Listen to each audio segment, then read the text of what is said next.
Turning now to the war in Ukraine, and all the civilians trapped inside that besieged steel plant in Mariupol have now gotten out. The Russian conquest of the port city comes ahead of Victory Day celebrations in Russia.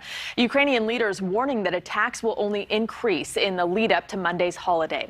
John Gambrell joins us now from Lviv with more on the intensifying war and evacuations. Women, children, and the elderly have escaped that steel mill that's been besieged by the Russians for days in the port city of Mariupol.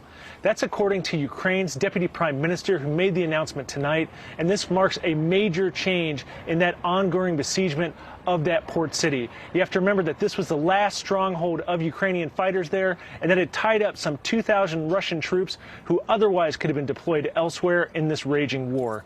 Now, the problem is, though, that the fighters who were there are still stuck inside. Those Ukrainian fighters don't have a way out, and President Zelensky and other Ukrainian officials have been trying to find a way to get them out. Now, remember that there was that United Nations evacuation that happened a couple of days ago that included the International Committee of the Red Cross. Now, that was able to get about 100 civilians out from the plant, but Russia and Ukraine weren't able to come to terms on getting the fighters out, and they still remain there, and they still remain under Russian besiegement.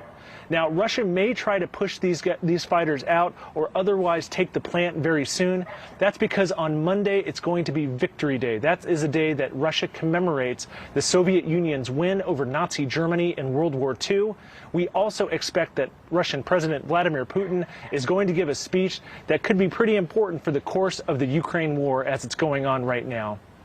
Meanwhile, Russian missile attacks targeted the port city of Odessa today. That sent black smoke just pouring over that city and struck a civilian site and caused an unknown number of injuries among its populace.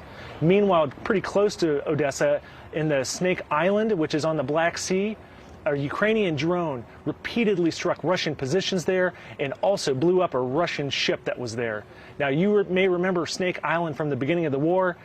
That's where the Ukrainian soldiers purportedly told that Russian warship what to do with itself. Rudabeh, back to you. Thanks for watching. Click the red subscribe button below so you can get more of NewsNation's fact-driven, unbiased coverage.